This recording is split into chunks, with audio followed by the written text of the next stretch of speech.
Bueno, hola a todos, ¿cómo están?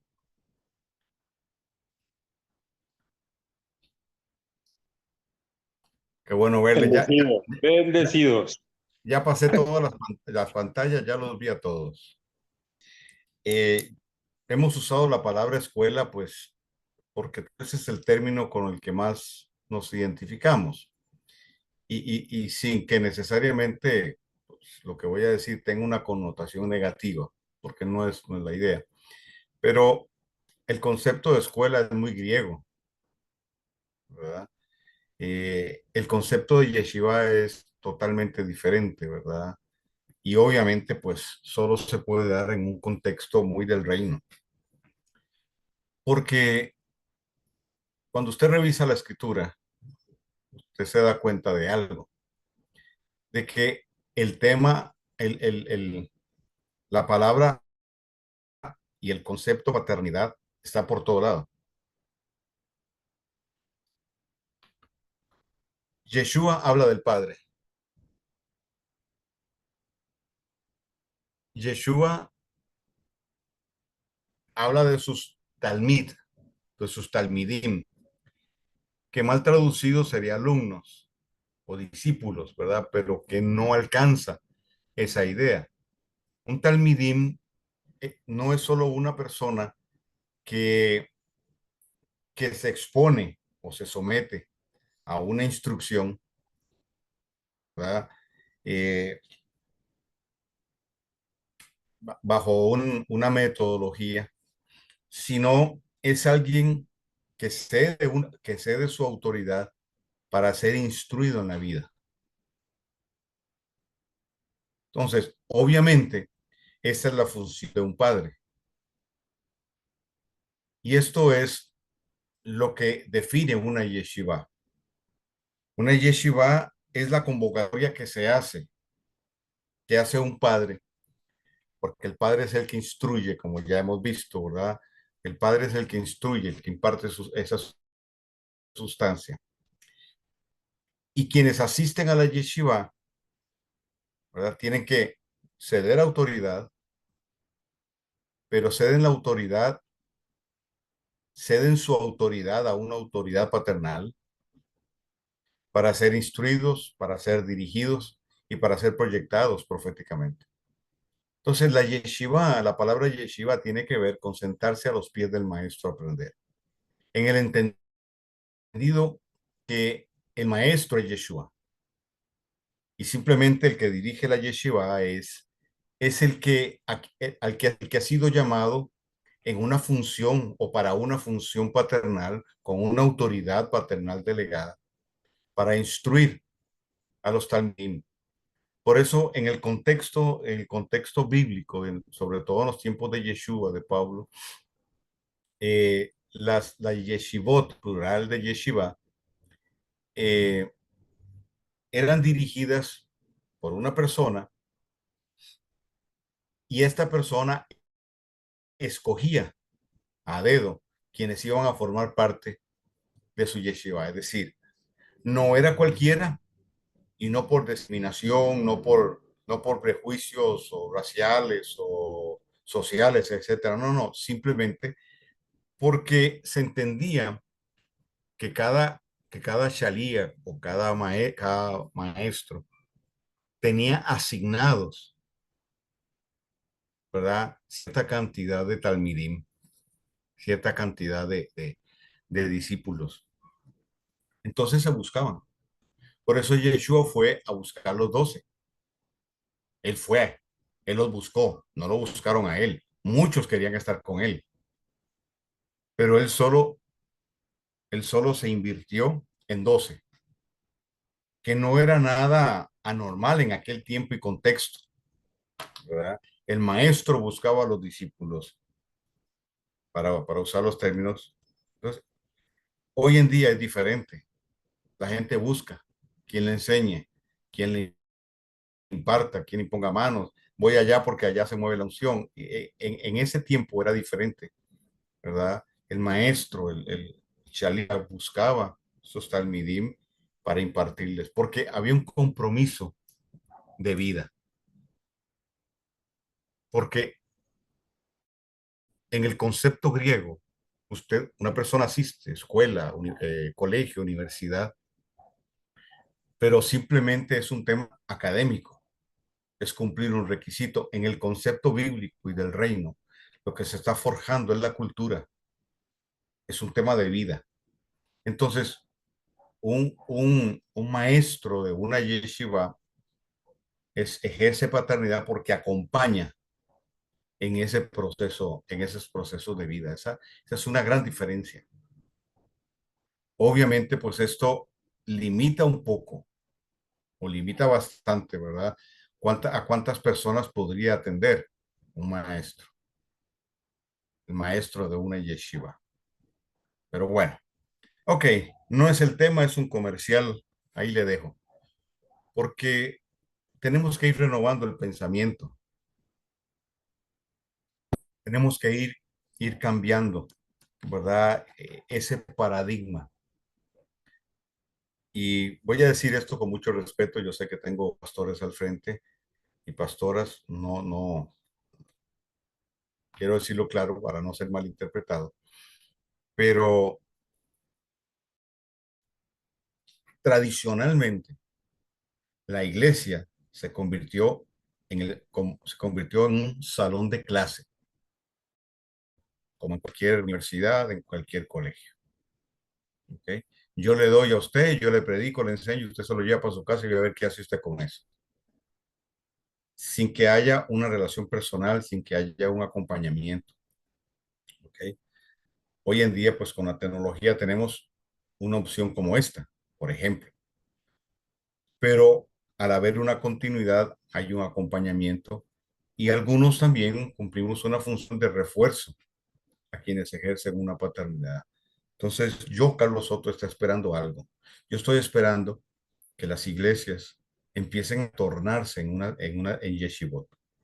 Eso es lo que yo espero, en una dinámica de yeshiva, donde no solo el compromiso sea predicarle a una cantidad de X de personas, sino que haya un compromiso real con el proceso de vida de cada persona que forma parte de esa expresión de la comunidad de creyentes en Yeshua. Pero bueno, ese no es el tema. Continuamos y para poder terminar el tema de las dos simientes, ¿verdad? Bueno, no de las dos simientes, sino de la simiente de la serpiente, de lo que hemos venido hablando. Les dejé varias características, ¿verdad? De la simiente, de la serpiente, su origen, dónde nace, etcétera. Cuál es la intención, ¿verdad? Del enemigo a través de su simiente, que es la contaminación. Este, y también vimos algunas características de lo que fue, lo que sucedió en el huerto, ¿verdad? Y dónde se da esa, o dónde empieza esa contaminación. Hablamos un poquito del ADN, hablamos un poquito acerca de quién es Jailel, y hoy vamos a entrar solo un poquito nada más en el tema del trigo y la cizaña, para concluir este punto que tiene que ver con la simiente de la serpiente, para entrar al otro punto que tal vez es el que más me interesa, ¿verdad? Entrar al tema de la simiente de la mujer, ¿ok? Entonces, vamos a hablar de todo el proceso, bueno, por lo menos obviamente una reseña, ¿verdad? Del proceso de la simiente, de la genética del Eterno a través de Adán, a través de Seth, siguiendo esa línea hasta llegar a Abraham, Isaac, Isaac a Jacob, Jacob sus 12 hijos, luego la conformación de las 12 tribus, luego la división en tiempos de Roboán en los dos reinos, Judá y el reino del norte y el reino del sur, Judá y Efraín. Luego entonces la venida de Yeshua y qué es lo que sucede luego entonces con Yeshua y qué rol juegan los gentiles dentro de esto. Vamos a analizar pasajes como Ezequiel 37, tan mal, pero mal interpretado, ¿verdad? cuando dicen que el Valle de los Huesos Secos tiene que ver con la iglesia, cuando ahí nunca ni se menciona la iglesia y quienes se mencionan, el ejército que se menciona, claramente dice que son las dos casas de Israel.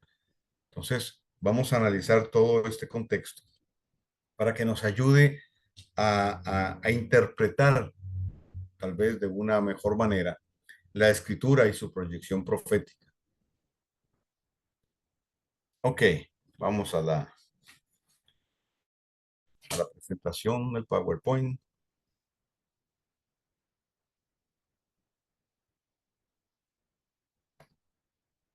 Ok,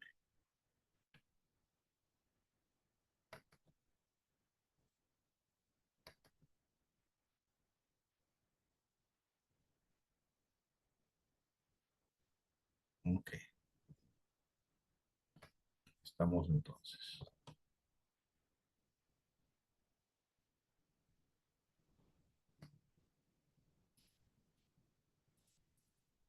Ay, ay, perdón.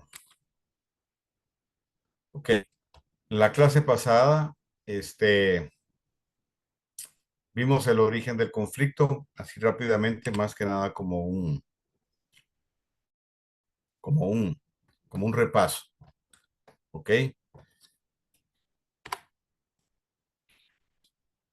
parábola del trigo y la cizaña. Mateo 13, 37 al 46. Leo de la Reina Valera actualizada. Dice, y respondiendo, él dijo, Yeshua, el que siembra la buena semilla es el Hijo del Hombre. El campo es el mundo. La buena semilla son los hijos del reino y la cizaña son los hijos del maligno. El enemigo que la sembró es Jailel, el diablo. La siega es el fin del mundo o el fin de los tiempos y los segadores son los ángeles.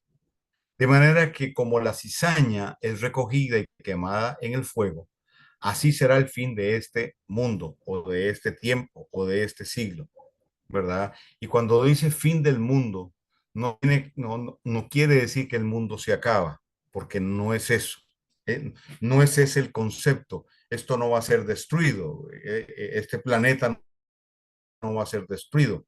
Va a ser transformado, si va a entrar, va a ser restaurado plenamente, ¿verdad? Porque qué sentido tiene que el Eterno nos diga que Él nos deja esto como la heredad y después como su heredad, como su herencia para nosotros y después lo destruya.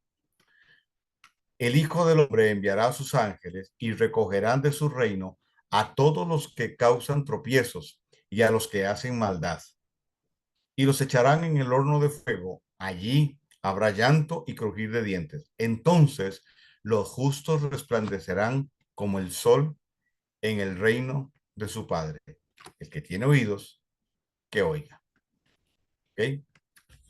Yeshua está explicando la parábola, la parábola del sembrador. ¿Ok? Ah, aquí hay algo que es sumamente importante de señalar.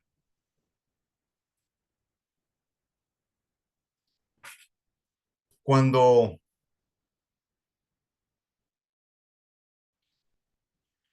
cuando Yeshua hablaba en parábolas, ¿ok?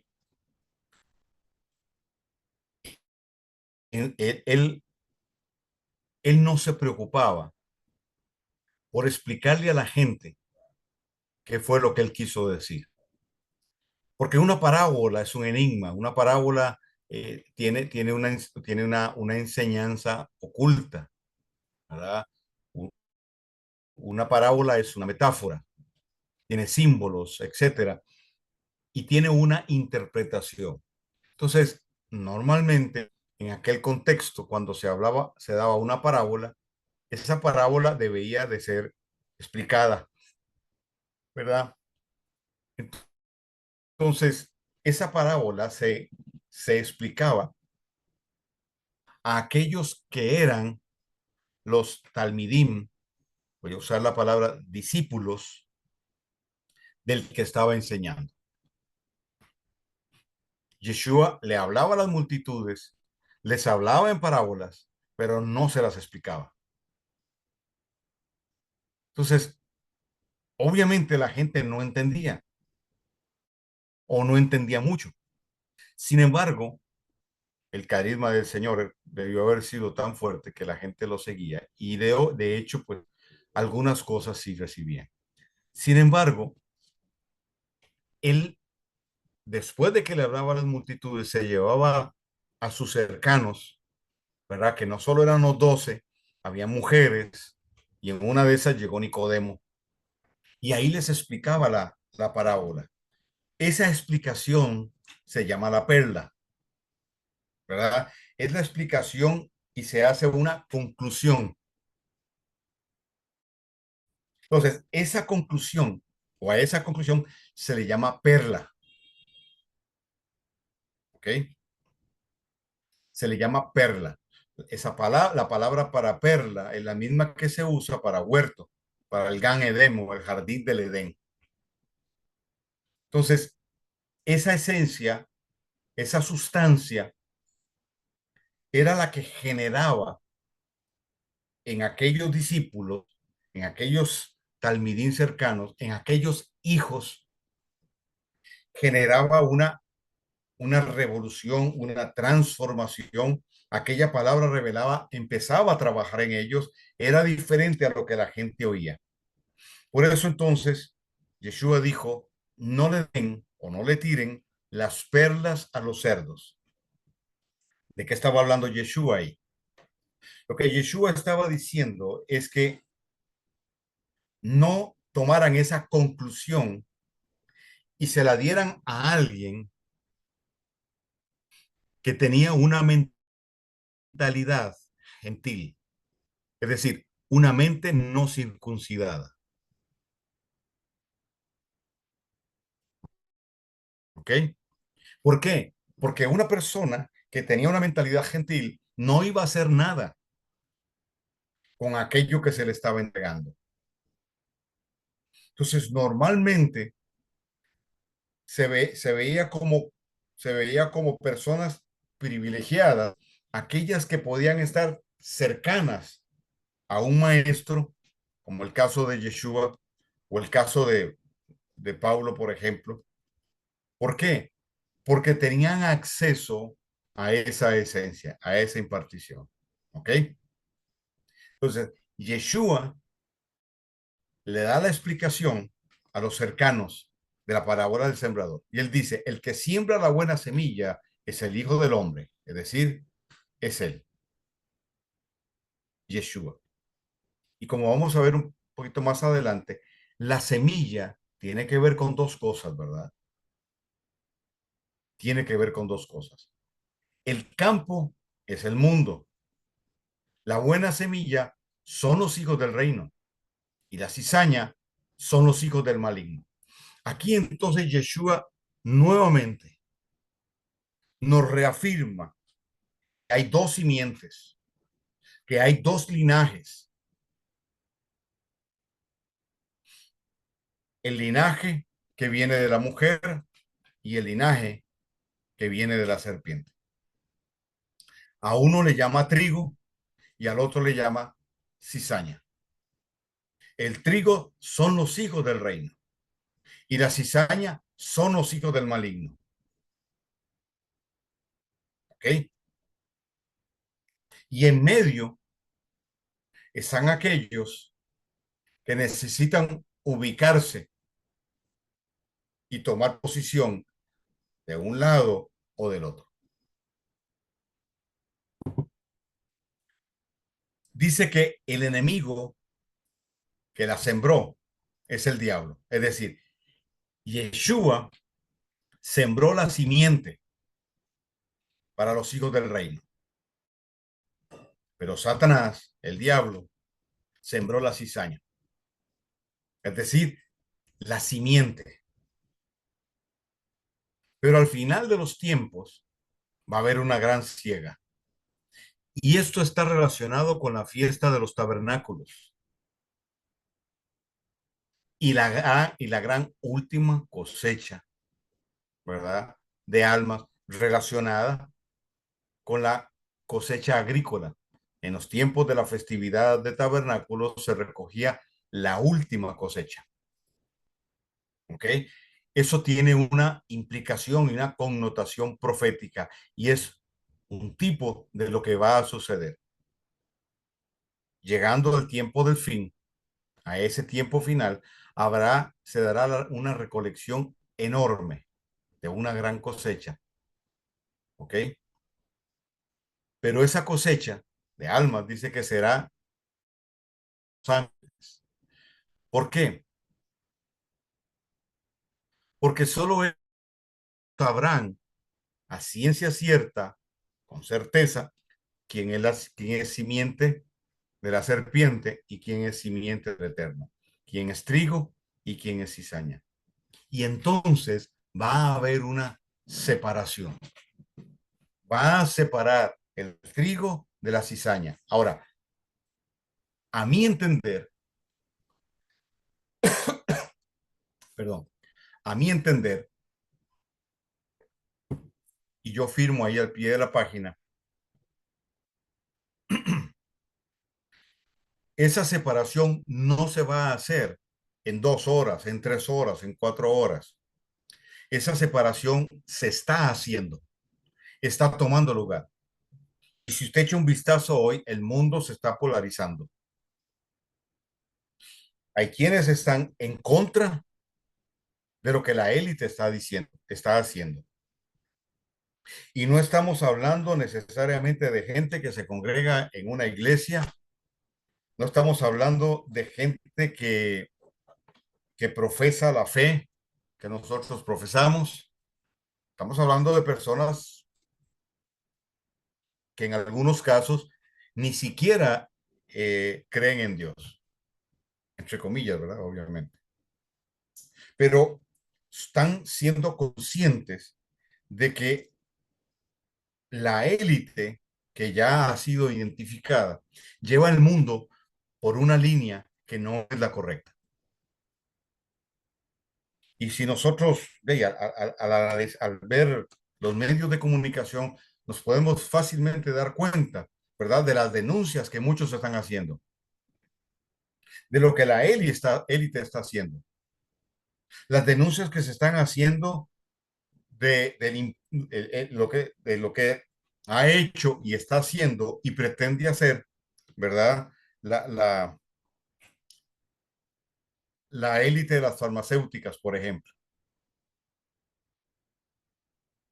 Cómo la, los fármacos han envenenado al mundo y en lugar de ayudar a sanar, le han acortado la vida a muchos. Ahora, esto con cuidado, ¿verdad? Yo no estoy diciendo que usted tiene que tirar las pastillas si usted las está tomando, no me estoy refiriendo a eso. Estamos ya dentro de una dinámica y no se puede detener esto abruptamente. Pero yo creo que hoy están saliendo opciones y buenas opciones. Los mismos medios nos están ayudando a conocer, ¿verdad? Opciones para poder sanarnos, para poder mantener nuestra salud. Y pongo un ejemplo, ¿verdad? Frank Suárez, el puertorriqueño, que lo mató la élite, porque es así, ¿verdad? Y ya el otro doctor que hace denuncias de este tipo y habla de comer sano, etcétera, y da consejos, el doctor Reiter ya dijo que está bajo amenaza también y que él teme por su vida. Lo mismo lo había dicho Fran Suárez y otros más que, que nos están llevando a entender, perdón que use la palabra, pero la podrición de muchos de los alimentos, entre comillas, que se están ingiriendo, lo dañinos que son, la denuncia ahora con todos los productos transgénicos, etcétera, hablando entre otras cosas. Entonces, ni hablar de las denuncias políticas, de lo que la Organización Mundial de la salud está haciendo, etcétera. Es decir, poco a poco, el trabajo del enemigo está saliendo a la luz. Las mismas circunstancias proféticas, el mismo mover de Dios está empujando a que salga a la luz, que el enemigo tenga que trabajar al descubierto. Y poco a poco nos vamos dando cuenta que el diablo no fue como nos lo pintaron. ¿Ok?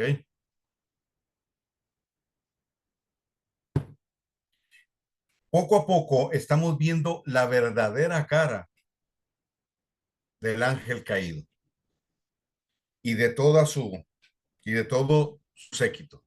Entonces, la simiente de la serpiente es la encargada o ha sido la encargada de ir preparando a través del tiempo la plataforma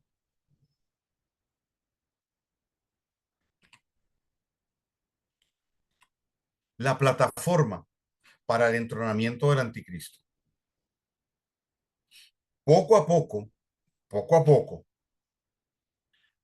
nos han ido dejando ver cuáles son sus intenciones. Poco a poco hemos ido viendo sus estrategias.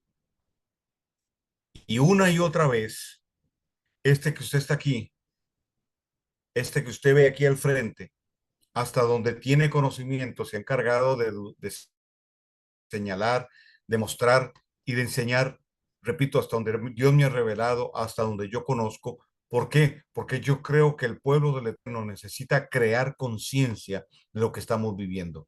Estamos en una recta final. Hace unos días, el Eterno le dio a una profeta de nuestra casa, le dio una palabra, un sueño, y en el sueño lo que el Eterno decía es que empezó la cuenta regresiva. En otro momento yo hablaré de esto, pero empezó la cuenta regresiva, es decir, ya el reloj empezó a avanzar hacia atrás. 20, 19, 18, 17, es decir, estamos en una recta final y hay un remanente que no puede darse, digo, si es un lujo, no puede darse el lujo de estar ignorante de lo que está pasando. Necesitamos ser conscientes, necesitamos conocer qué es lo que el enemigo está haciendo y dejar de desligar lo espiritual de lo natural.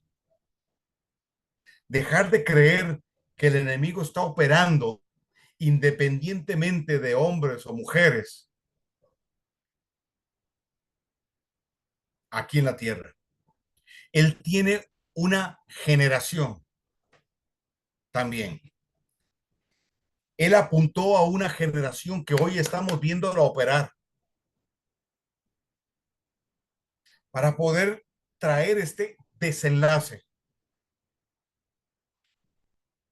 Entonces, en esta recta final, vamos a ver con mucho más claridad no solo la Agenda 2030 tomar lugar, sino los personajes que han estado detrás de esto, aparte de George Soros, aparte de Bill Gates y otros más. Vamos a verlos tal y como son. Entonces, el camino se está estrechando y no podemos pasar desapercibido todo esto que está sucediendo. ¿Por qué? Porque tenemos en este momento en muchos países líderes que son parte de la simiente de la serpiente. Esa raza maldita está en el poder hoy por hoy. ¿Hay resistencia? Sí, claro. No están pudiendo actuar a la libre. Pero poco a poco ellos están poniendo sus andamios, están construyendo lo que ellos pretenden, traer nuevamente a Babilonia. reconstruir Babilonia, esa estructura de gobierno, una estructura sobre fundamentos económicos, economía, una estructura sostenida por una ideología, una estructura acuerpada por lo espiritual y con un líder que ya nosotros sabemos que es el anti-Mashiach o el anticristo. Cuando Yeshua hace la denuncia, cuando él hace esta denuncia, nosotros tenemos que entender que esa cizaña ya está operando. Está metida dentro de lo que se llama la iglesia. No solo, no solo pensamientos, conceptos, estrategias, sino también personas metidas dentro de esto. Hace poco vi el mensaje de una pastora donde ella sostiene que Yeshua,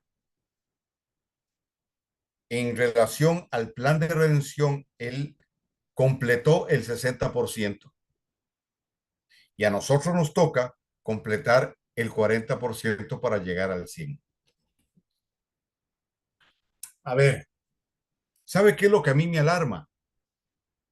Que haya gente que le dijo amén a eso y que se paró y que aplaudió. Digo, a ver, ¿en dónde estamos? Entonces sí, yo creo que necesitamos una sacudida. Por eso el Eterno fue enfático cuando dice en Apocalipsis, salid de medio de ella, pueblo mío. De tal manera que estamos entonces viendo la separación y cada vez esa separación, entonces vuelvo al punto con el que inicié esta parte del comentario. La separación del trigo y de la cizaña no va a ser en un momento, no va a ser cuando el Señor venga, cuando nos encontremos con Él, accesemos a esa dimensión, ¿verdad? Sino que desde ya eso está tomando lugar, ¿ok? Entonces dice, verso 41, el Hijo del Hombre enviará a sus ángeles y recogerán de su reino a todos los que causaron tropiezos, a los que hacen maldad, y los echarán en el horno de fuego o en el lago de fuego. Allí habrá llanto y un crujir de dientes, entonces los justos resplandecerán como el sol en el reino de su Padre. El que tiene oídos, que oiga. ¿Dónde va a estar el reino de su Padre? Aquí en la tierra. Entonces le tengo una mala noticia a los que dicen que se van para el cielo. Allá no va a haber nadie. Vamos a estar aquí abajo. Vamos a estar aquí, ¿ok? Lo que es la novia, lo que es ese remanente, viviremos en la Nueva Jerusalén. Y otro poco más afuera en las naciones que creen en Yeshua. Y juntos celebraremos la fiesta de los tabernáculos, la fiesta de Sukkot. Y dice Ezequiel que quien no la celebre, la lluvia no caerá sobre ellos. Ok, entonces la buena simiente fue creada por el Hijo del Hombre. ¿Quién es el Hijo del Hombre? Yeshua.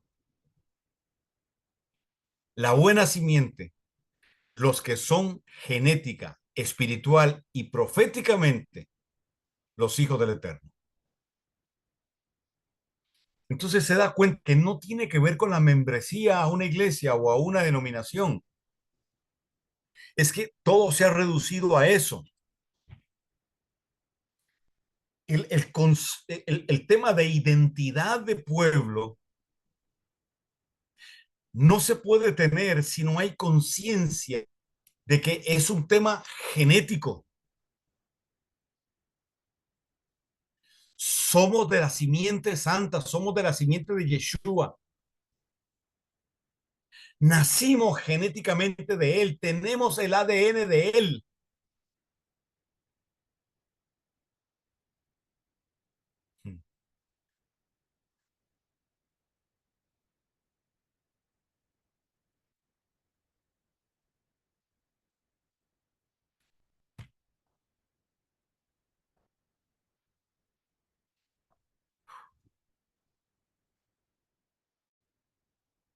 La cizaña, la simiente de la serpiente, son los hijos genéticos y espirituales de Hasatán.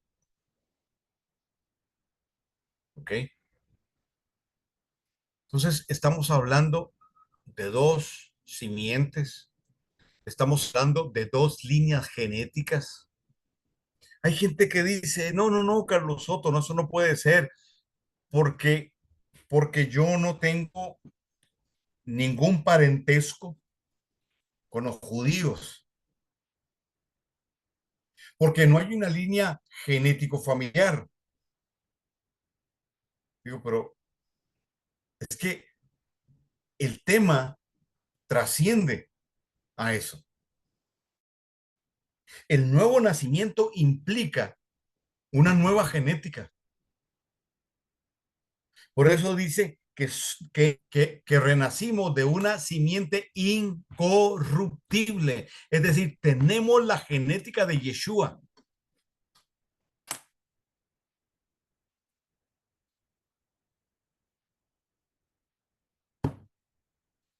Miriam o María pone sus 23 son, ¿verdad, Ivonne? 23 cromosomas.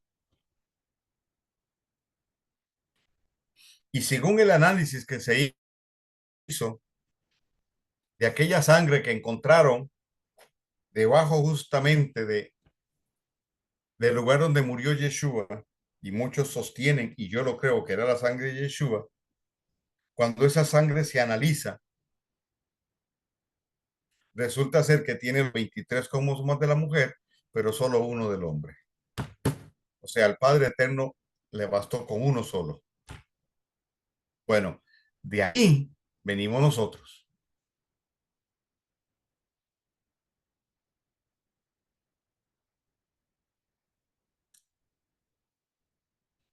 Pero la cizaña es la línea genética de Satanás. El enemigo que engendró la cizaña es la misma serpiente de Génesis 3:15.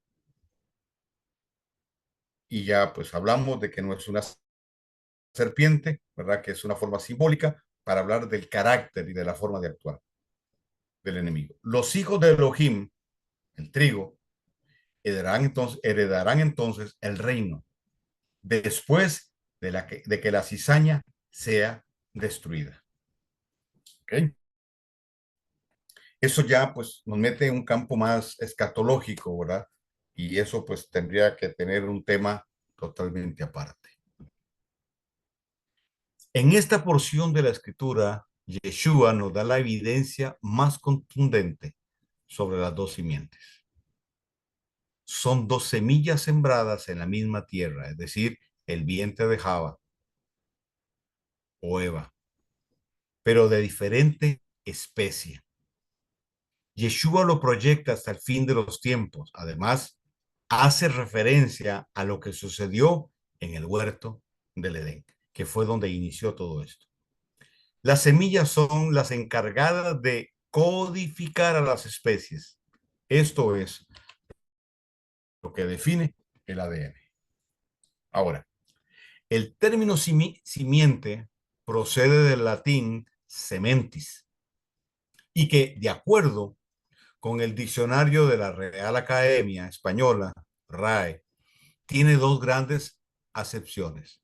El concepto puede hacer referencia a una semilla o al semen. ¿Ok? A una semilla o al semen.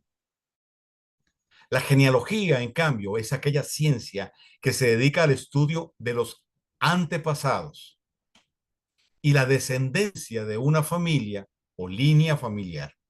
Etimológicamente, el término genealogía proviene del idioma griego. según el cual genos significa descendencia, nacimiento y logos, ciencia. ¿Ok? Así, la genealogía no es otra cosa más que la ciencia o el estudio de la descendencia y ascendencia de un individuo y de su participación en un grupo más amplio al cual se relaciona por lazos de sangre. La simiente de la serpiente, es decir, el vocablo semilla simiente, va más allá, va más bien relacionada, perdón, va más bien relacionada con el código que diferencia las especies entre sí, el cual se traspasa de generación a generación mediante el apareamiento. Esto lo tomé textualmente del libro de Ronald Ibarra. ¿Ok? Entonces, simiente va intrínsecamente ligado o a los órganos sexuales y métodos de reproducción. Nos habla de linaje, define una identificación por ADN. Incluso estamos hablando de otra especie en medio de nosotros, por raro que suene. ¿Ok? Sí.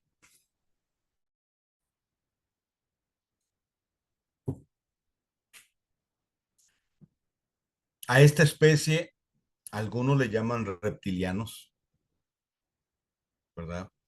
Y hay un sinnúmero de leyendas, de cuentos, de teorías, de hipótesis en relación a esta situación, ¿verdad? Eh, Hay una serie, Shamhara, que trata el tema, ¿verdad? Es una serie turca. Y vieran que ya he visto dos series turcas y me llama muchísimo la atención, porque ustedes saben que Turquía es uno de los países de las naciones que van a formar parte de las 10 naciones de Ezequiel 38, que van a levantarse en contra de Israel, ¿verdad? Y recientemente, pues, 19 de julio, sí, o junio, se dio el pacto entre las tres naciones, Rusia, Irán y Turquía, ¿verdad? En mi opinión, como, como un anticipo, un vislumbre de lo que va a suceder, porque estas tres naciones son parte de esas 10 naciones que se levantarán contra Israel. Entonces, ¿qué espero yo? Que a esas tres se le vayan sumando poco a poco otras naciones, porque es lo que va a generar luego la batalla contra Gog y Magog. Ok, pero me llamó la atención que en en estas dos series, en una, la primera serie habla del tema de los antepasados y de cómo hay una especie de justicia, ¿verdad? Que provoca que podamos resolver las cosas pendientes del pasado y redimir a nuestros antepasados inclusive. Y en esta otra serie se trata de cómo mezclados con los seres humanos puros, que llaman ellos, o sea, seres humanos puros, está la especie de la serpiente, ¿verdad? Los hijos de Shamhara, que es una mujer, este, que son mitad humanos y mitad serpiente. Y yo diría más bien serpientes encubiertas con un cuerpo de hombre. Y es muy interesante porque la lucha es por el poder. Y en la trama de la película hay una inconformidad con esta especie de los hombres serpiente por la forma en que los humanos puros manejan el planeta. Bueno, ahí les dejo como parte de lo que estamos, de lo que está ahí en en el tapete. Ok,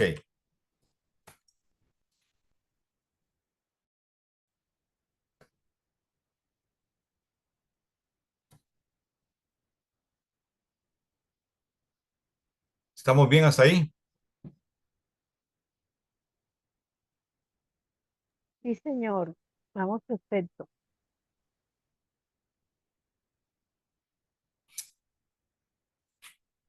Yo creo que esto nos ayuda a ver el mundo, la sociedad, las circunstancias desde otra perspectiva.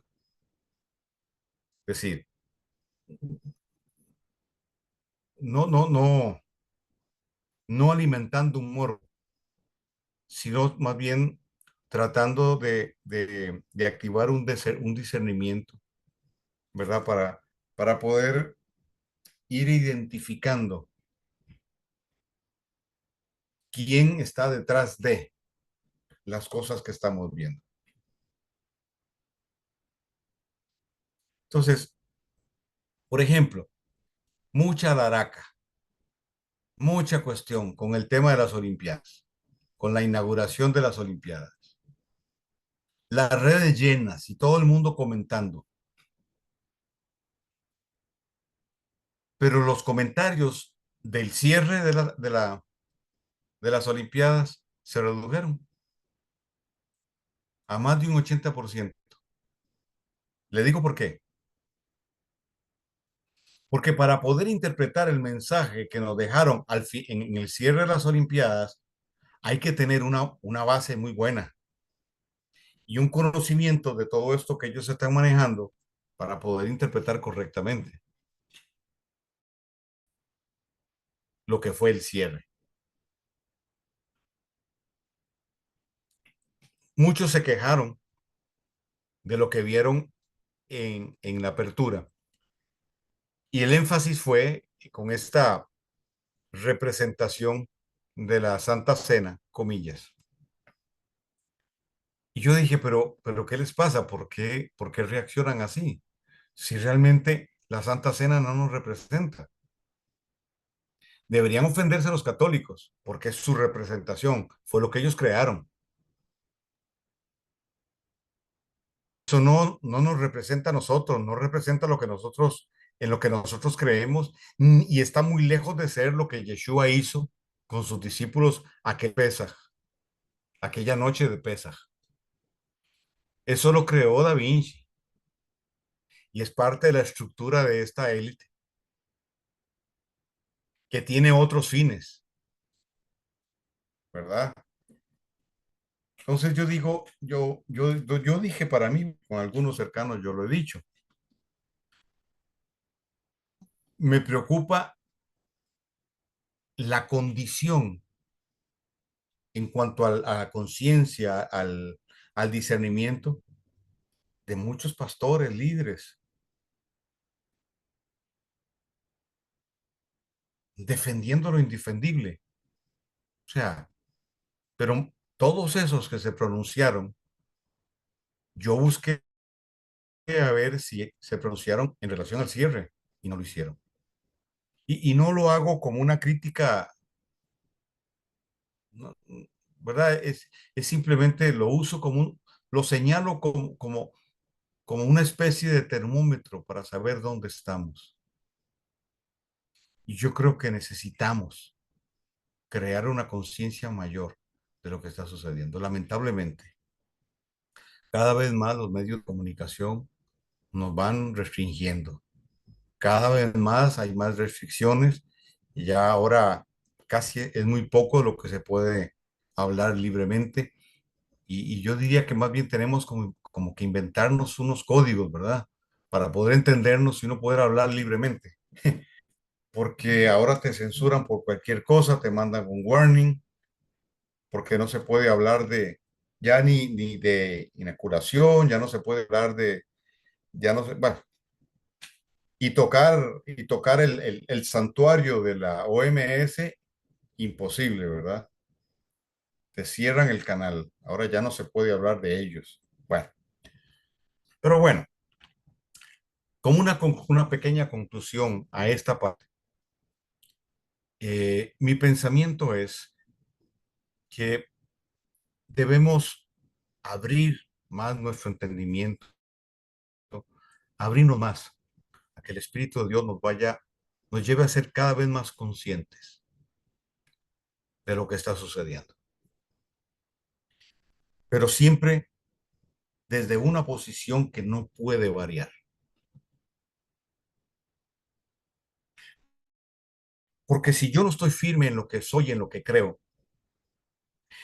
el conocimiento me puede hacer daño, me puede afectar.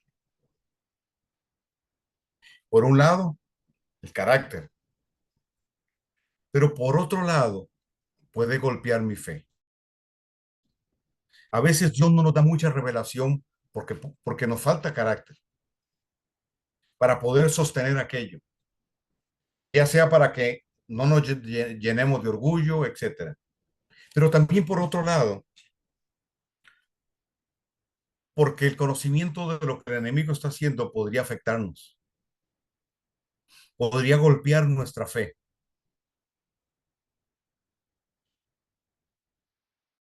y ver a un Goliat en ellos y vernos nosotros como un David sin piedras.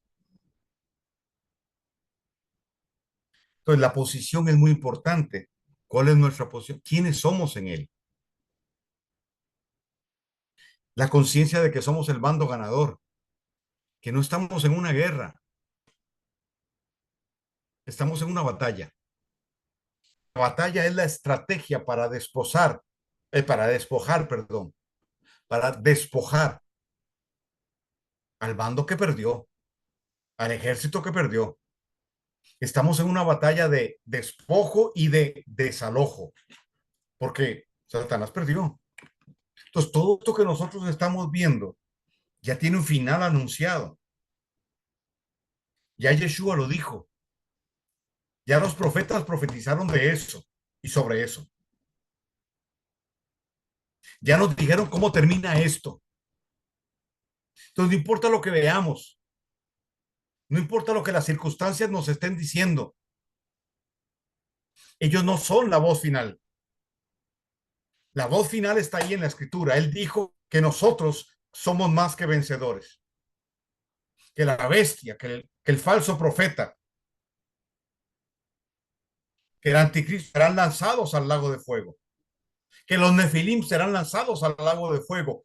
Dice el salmista que morirán como mueren los hombres. Tendrán la muerte que tienen los hombres, dejarán de existir. Yeshua gobernará sobre la tierra. Él será el rey. Él es el rey de reyes y señor de señores. Y se entronará aquí y gobernará con barra de hierro las naciones, dice Isaías. Entonces, no importa lo que ellos pretendan. No importa lo que ellos quieran hacer. No importa si mañana mismo construyen el tercer templo, donde se entronará el anticristo. No importa si el Islam está llenando las naciones, porque de ellos saldrá el anticristo. Porque ellos son la marca de la bestia.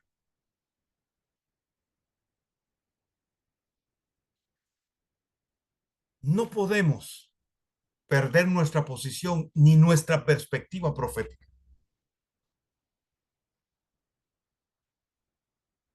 Una vez tuve un sueño y el Señor me mostró un mural enorme, una pared grande, tal vez de 8 por 8. Entonces me empujó y pegué la nariz contra el mural. Yo no lo había visto antes el mural. Entonces él me dijo, descríbeme el mural. Entonces yo hice un esfuerzo por tratar de dimensionar todo lo que estaba ahí pintado, pero no pude. Lo único que pude ver era un cuadrito así, que era lo que tenía al frente.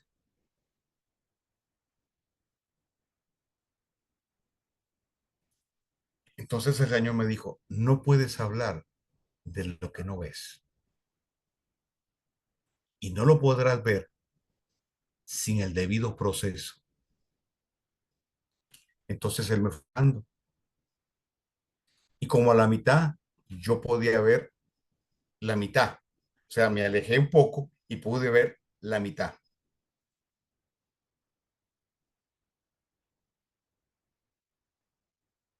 Entonces él me dijo, no puedes hablar de la mitad que ves como si fuera todo el mural. Hasta que me llevó bien atrás y lo pude ver completo y pude describir todo lo que estaba ahí. Entonces el Señor me dijo, eso es lo que yo voy a hacer con el remanente. Los voy a sacar de su condición. Los voy a introducir en una dimensión donde puedan ver con toda claridad todo el mural. Porque así no serán sorprendidos.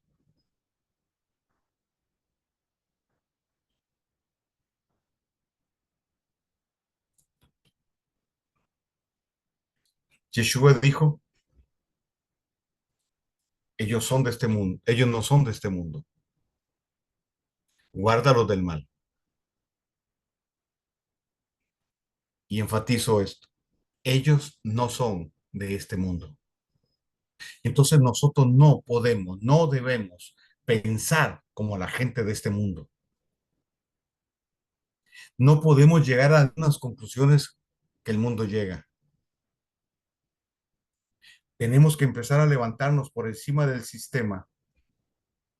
Obviamente, estoy hablando de un plano espiritual por la revelación y dimensional por la revelación del Espíritu, porque estamos aquí y vamos a seguir aquí. Pero es curioso que la simiente de la serpiente, en su gran mayoría, tienen claro qué es lo que tienen que hacer. Tienen claro el panorama. Y nosotros que somos la contraparte, que somos la contraposición, no la tenemos clara.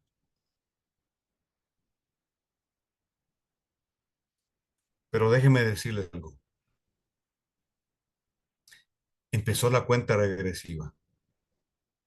Y parte de lo que el Eterno va a hacer en esta cuenta regresiva es sacarnos totalmente del sistema religioso, vaciarnos de conceptos que nos estorban, de conceptos e ideas que alimentan paradigmas y que afectan nuestra cosmovisión. Nos va a sacar como hizo con Abraham. Abraham está metido en su tienda. Los cielos se abren y el Eterno le habla. Oiga, los cielos se abren y el Eterno le habla.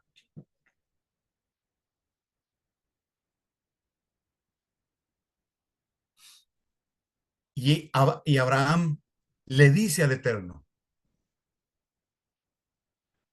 el Eterno le dice, tendrás un hijo. Y él le dice, no, no, no, no, me va a heredar el hijo de la esclava. Y el Eterno le dijo, no, no, yo te daré un hijo. Inmediatamente después le dice a Abraham, sal a la puerta de la tienda. Oiga bien esto, y sé que usted ha leído el pasaje. Los cielos se abren y el Eterno le habla a Abraham. Ellos están hablando, Abraham le responde. ¿Por qué? Bueno, porque ya había pasado mucho tiempo después de la profecía que le habían dado y no se había cumplido. Y como no se había cumplido, Agar le dijo, Sara le dijo a Abraham, Sarai le dijo a Abraham, allégate a tener relaciones con la esclava, porque pareciera ser que es por ahí la forma. Entonces, la expectativa de Abraham es que lo va a heredar la esclava, el hijo de la esclava. Pero el Eterno le dice, no, no va a ser así. Oiga bien esto, están hablando, los cielos están abiertos. Abraham entiende y está claro en que es el Padre Eterno quien le está dando.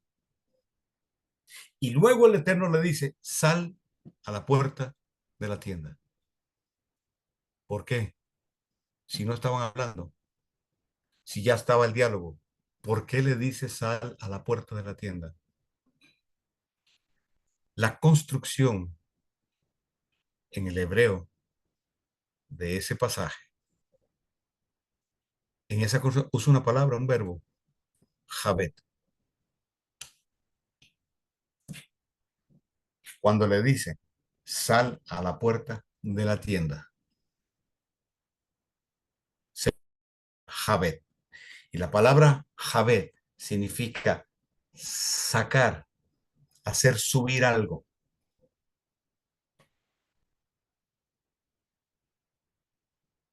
¿Qué es lo que hizo el Eterno? No lo estaba llamando a la puerta de la tienda.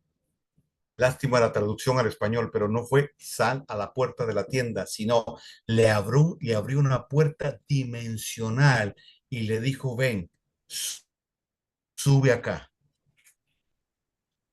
Y desde ahí, y desde ahí, el Eterno le dijo, mira las constelaciones y mira el plan que yo he trazado. Por eso el salmista dice, los cielos cuentan su gloria y el firmamento profetiza acerca del plan de redención. No fue que le dijo, mira las estrellas y cuéntalas. Va a contar las estrellas, no tiene sentido. La mayoría de las traducciones al español dice, cuenta las estrellas. O haz un recuento de ellas, dice otras versiones. Pero aún así, no tiene sentido, un total disparate. Porque como yo he dicho en otras ocasiones, cada, cada constelación, las constelaciones fueron creadas por el Eterno. Y cada constelación tiene un mensaje. Ese mensaje se forma con los nombres fijos, en los nombres de las estrellas fijas de esa constelación. Y si vamos constelación por constelación, se traza el plan de salvación. Porque la constelación de Virgo habla del vástago que vendrá. La estrella Spica, que es la más brillante en el brazo de la mujer, de la Virgen de Virgo, habla de la simiente que vendrá. Está hablando de Yeshua. Y Leo cierra hablando del que vendrá vencedor para gobernar, para aniquilar a sus enemigos. Vea si tiene sentido que la esfinge en Egipto tiene cara de mujer y cuerpo de león. Y el zodíaco de Ender es el más antiguo. Entonces, lo que hace el Eterno, que es sacar de la órbita terrestre, de la dimensión terrena y natural, a Abraham, y lo pone a ver desde la perspectiva de él las cosas. Abraham la había visto desde abajo hacia arriba. Ahora él está viendo de arriba hacia abajo, y de arriba hacia abajo se ve el mural completo. De arriba hacia abajo hay un entendimiento claro de lo que está sucediendo. La religión y el sistema religioso nos puso a ver de abajo hacia arriba. Por eso no nos coincidimos, no somos conscientes de lo que Pablo dice. Juntamente con él nos sentó, ¿dónde? En lugares celestiales. Y desde ahí es donde debemos gobernar. ¿Qué es lo que va a hacer el Eterno con su remanente? Nos va a abrir el cielo y nos va a decir, a ver, vengan, suban. Yo les voy a revelar las cosas desde aquí. Por mucho tiempo las han visto desde abajo, como la simiente de la serpiente ha querido que lo vean. Pero no más. Ahora viene un tiempo de revelación. Yo voy a quitar ese velo que ha estado ahí para que puedan ver a cara descubierta. Ahora van a tener el entendimiento de las cosas que yo les voy a dar. Por eso yo he enviado a mis ángeles para que empiecen a separar, a separar. Ustedes van a operar en esa dimensión de separación. Viene un tiempo donde el Eterno abrirá nuestro entendimiento. ¿Por qué? Porque ha procesado a un remanente y le ha puesto un fundamento, y con esa base, con ese fundamento, vamos a poder soportar la revelación que él nos va a traer. Entonces, vamos a poder llamar las cosas como son. Vamos a poder llamarle a lo malo malo y a lo bueno bueno. Porque lo malo quedará descubierto, no importa el ropaje que traiga delante de nosotros. Hay una generación profética que está siendo activada. Hay una generación profética que ya le quedó muy pequeña la camisa del sistema religioso. Y entiéndame, cuando yo hablo del sistema religioso, yo no estoy hablando de iglesia, El no tipo estoy más hablando lucido. de la dinámica de reunirse en templos, no estoy hablando de eso, porque el sistema religioso se ha improntado en la mente Pero y el no corazón consiguió. de...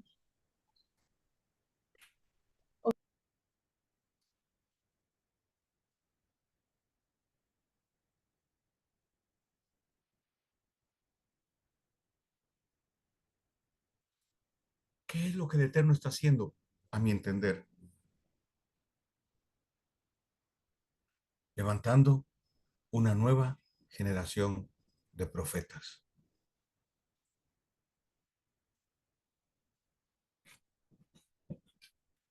Una nueva generación de profetas.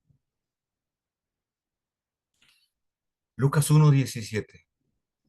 Y él vendrá con el espíritu y el poder de Elías, con la esencia, con la sustancia de Elías. Ya la tenemos. Para alinear a una generación con el propósito del Eterno. Para que el corazón de los padres sea el que dirija. Para que sea preparado el camino en aquel contexto para la primera venida de Yeshua. En el nuestro, para la segunda venida de Yeshua. Yeshua viene por una novia, una calá, no contaminada, sin mancha, sin arruga, es decir, tamín, limpia, sin contaminación, que guarda Torah. Y siempre que Dios quiso traer esa pureza, siempre que Dios quiso cambiar el corazón, limpiar la mentalidad, levantó profetas. Este tiempo no es diferente. Dios está levantando una nueva generación de profetas, pero no profetas de los que profetizan, o bueno, o de los que señalan o hablan del número de teléfono de una persona, del número de cédula o del número de pasaporte, porque eso está de moda. Yo digo, está bien, cada quien como quiera, pero qué relevante, qué relevancia tiene que venga un profeta y me diga cuál es mi número de cédula. O sea, ¿cuál es la diferencia con un adivino que también lo podría hacer? Ninguna. ¿Cuál es la trascendencia de eso? ¿En qué me ayuda para yo crecer, madurar? En nada.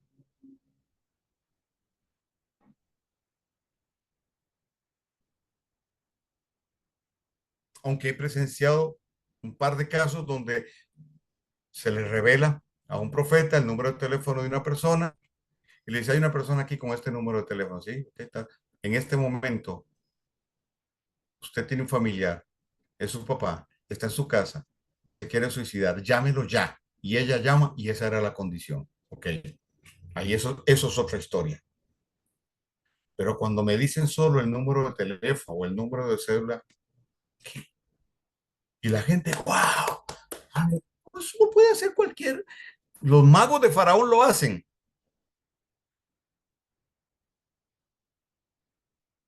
Necesitamos una generación profética que entienda, que interprete correctamente el reloj de Dios,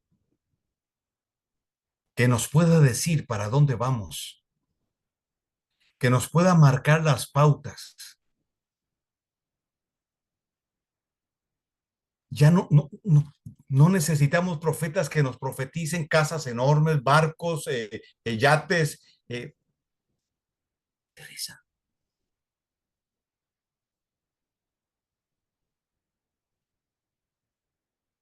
un, un, un apóstol conocido por ahí, dijo, es que me profetizaron.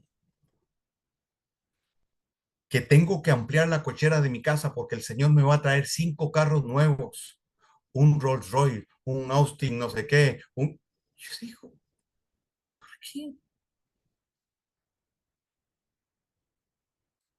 ¿Cuál es la idea? Y sí, va a gastar un montón de plata en la cochera y va a tener una cochera enorme y va a ser un memorial de una profecía que no nació de Dios, porque estoy seguro que no le van a llegar los carros a menos que le tuerce el brazo a la congregación y que todos entonces aporten, ¿verdad?, el dinero para comprar los carros. No estamos ahí ahora. ¿Dónde estamos? Estamos en el levantamiento, en el despertar y el levantamiento de una generación que va a operar en otra dimensión. Una generación que se le va a mostrar el mural completo.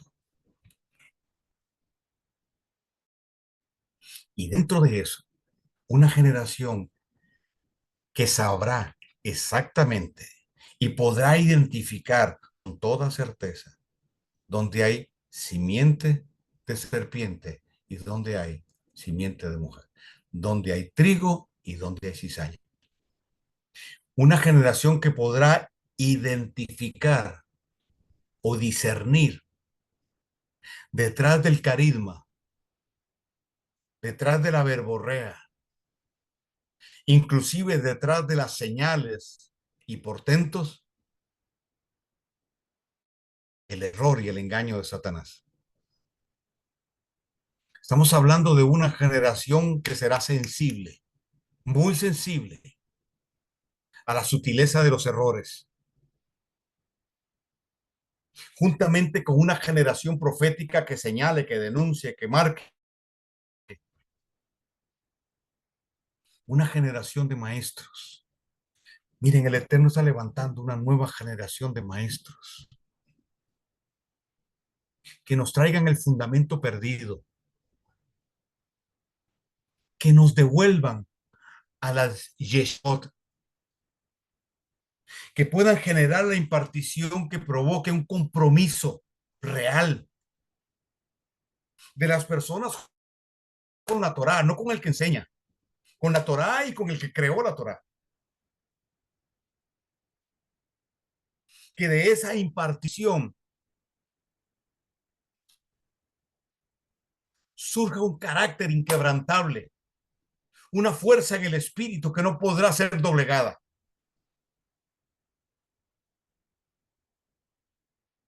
Más allá de un alimento intelectual,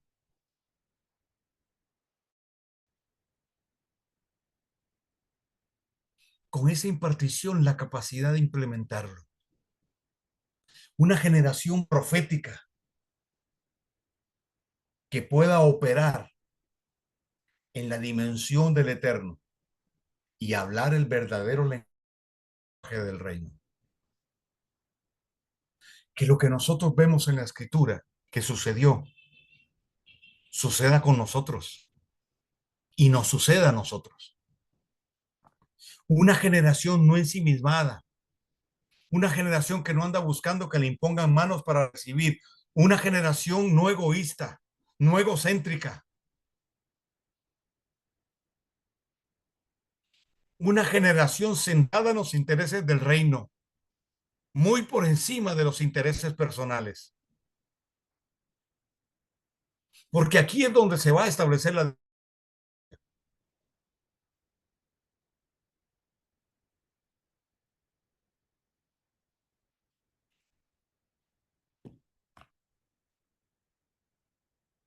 una generación comprometida con la Torá y comprometida con los intereses del reino.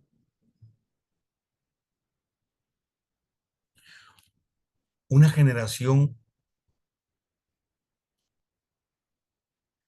que le va a responder en primera instancia al Rey de Reyes. Una generación que no le va a responder al sistema, ni a la estructura del sistema, ni a las pautas del sistema religioso.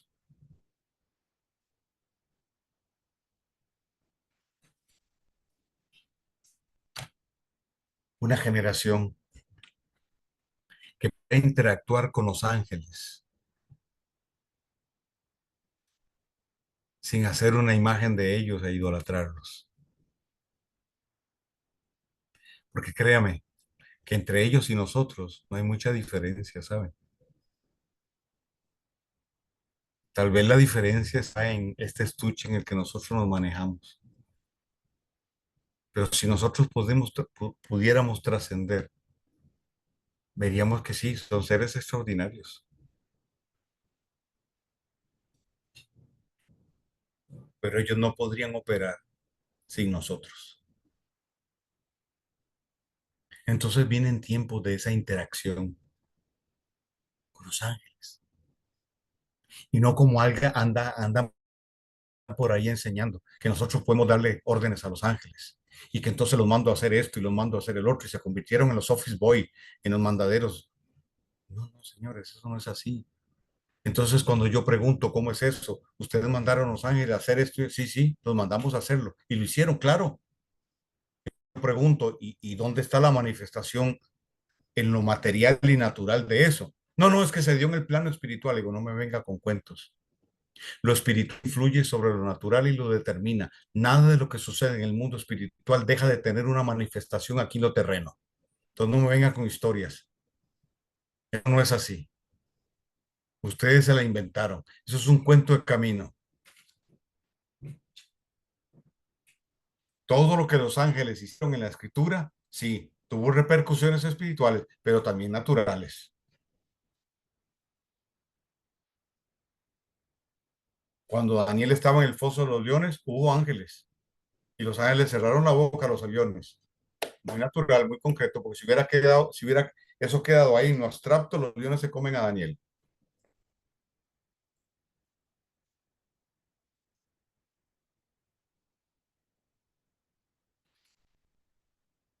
Una generación con un discernimiento agudo de lo que el Eterno está trayendo. Y yo no sé usted, pero yo me siento parte de esto. Y como alguien escribió por ahí, en el chat aquí, cada vez me siento más lejos del sistema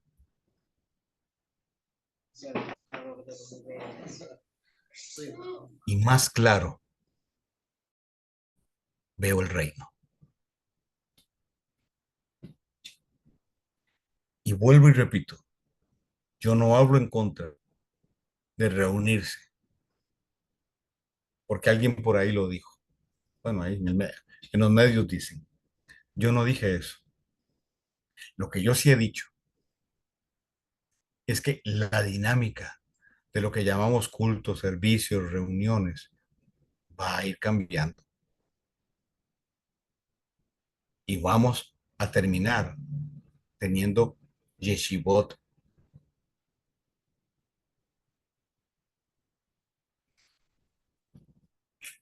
Celebro las últimas las denuncias que acaba de hacer Marcos Barrientos de la farándula cristiana. Sí, eso, Karen. Sí, yo lo aplaudo también. Yo dije, por Dios, lo dijo quien tenía que decirlo. Porque si yo lo digo, me apedrean, pero si lo dijo él, y él tiene la autoridad en ese campo, por supuesto que lo reconozco. Pero qué bueno que lo dijo y qué bien lo dijo, porque eso tiene que cambiar. Dios levanta una nueva generación que va a bajar sonidos del cielo que nunca han bajado. La alabanza tiene que cambiar y ya empezó. Hay un mover del Espíritu de Dios trayendo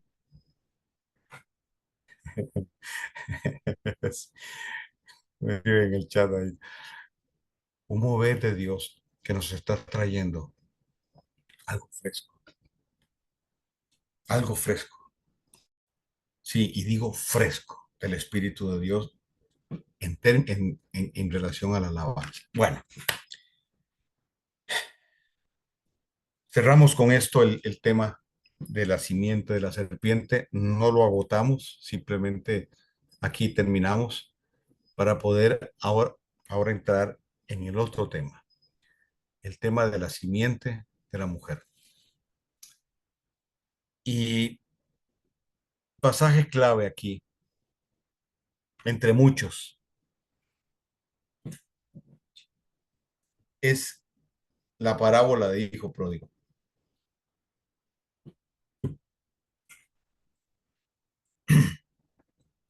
Yeshua habla del hijo pródigo.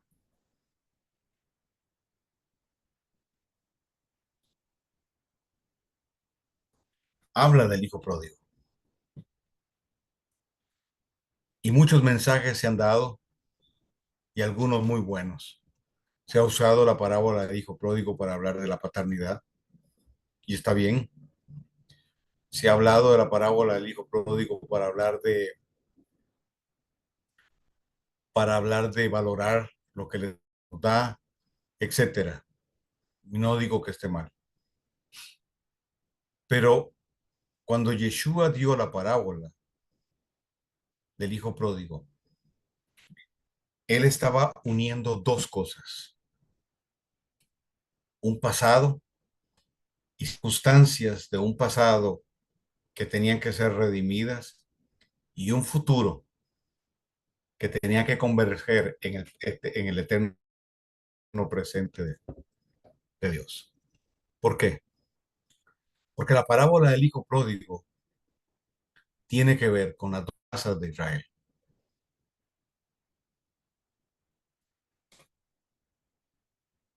Cuando el reino se divide, la casa de Efraín es esparcida por todas las naciones. Y la profecía es que él los recogerá de todas partes, todas esas profecías, de todas partes, y los va a juntar.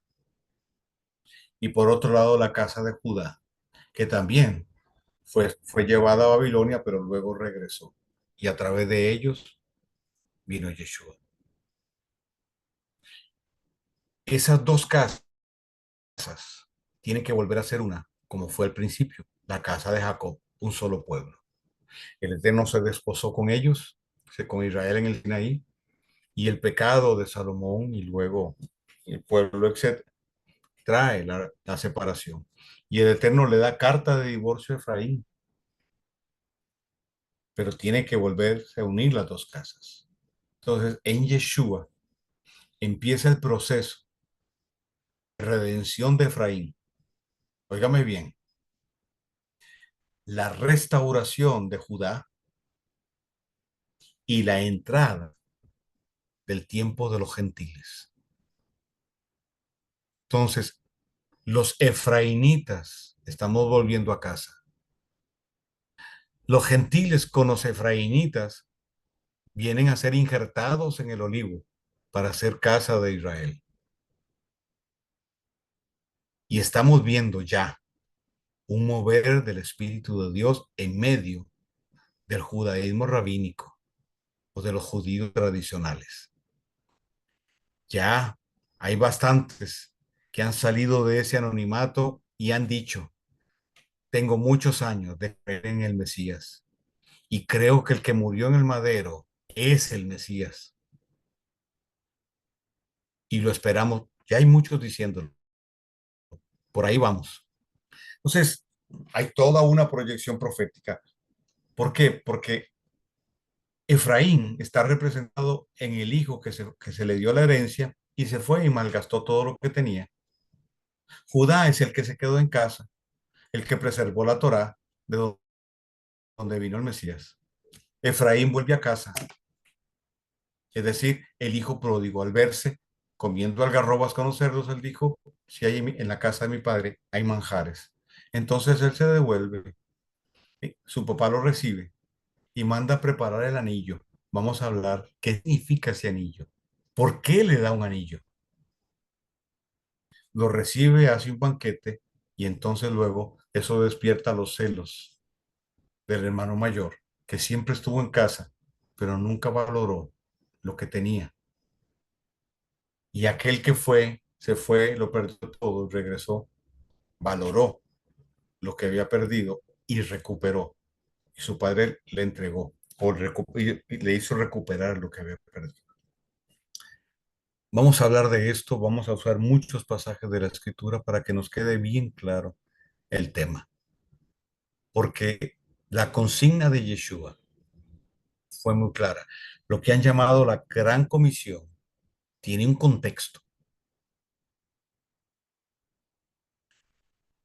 Él dijo, yo no he venido sino a las ovejas perdidas de la casa de Israel. Y la casa de Israel es la casa de Efraín, aquellas 10 tribus esparcidas. Y cuando envió a los discípulos, ¿a dónde los envió? Los envió a que fueran a traer de vuelta a las ovejas perdidas de la casa de Israel. ¿Ok? Vamos a analizar todo eso. Nos va a llevar unos juevesitos, varios juevesitos para poder cubrirlo, pero yo creo que es medular, porque con eso completamos la visión. Por un lado, dónde nace, qué ha hecho y hacia dónde se proyecta la simiente de la serpiente. Pero dónde nace, dónde se afirma, dónde se redime y dónde se proyecta y a través de quién la simiente de la mujer, que es obviamente a través de Yeshua. Porque el profeta Oseas lo dice con toda claridad. Y los dos pueblos se unirán, serán un solo pueblo y tendrán un solo jefe, Yeshua. Bueno, mi gente, nos vemos en 15 días, no el próximo jueves, en 15 días. Y empezamos con el tema de las dos casas. Abrazos a la distancia, que el Eterno los bendiga, que los guarde, que Él haga resplandecer su rostro sobre ustedes y tenga de ustedes misericordia. Que Él levante su rostro sobre ustedes y ponga en ustedes paz. Shalom. Benditos sean en su entrada y benditos sean en su salida. Por un Amén. camino el enemigo intentará venir sobre ustedes, pero por 7 tendrá Camino que será. huir. El Eterno Amén. abre su buen tesoro el cielo sobre ustedes para que descienda la lluvia y haga germinar la semilla que ha sido sembrada. Amén.